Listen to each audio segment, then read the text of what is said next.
Salut les Darkies! Tu t'es déjà demandé pourquoi certains criminels reproduisent exactement les crimes d'autres tueurs? Aujourd'hui, on parle de mimétisme criminel, aussi appelé copycat killers.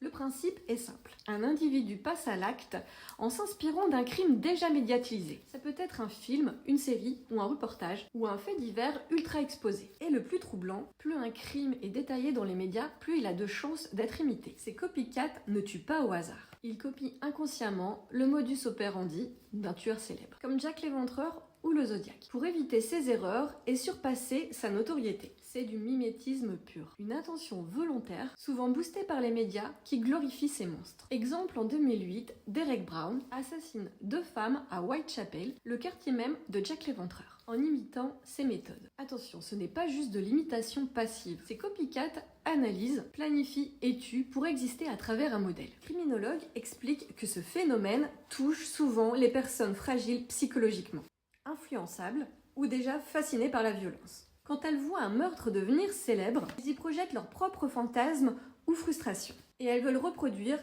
la même signature, comme un macabre hommage.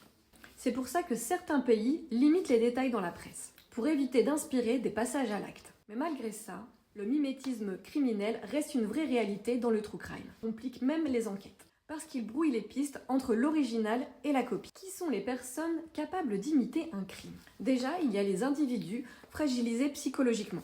Solitude, dépression, traumatisme non résolu. Leur barrière morale est affaiblie et un crime médiatisé peut devenir un déclencheur. Ensuite, on trouve les personnes qui ont une fascination chronique pour la violence et les tueurs célèbres. Certains accumulent les films, les lectures, les documentaires, jusqu'à créer une forme d'obsession.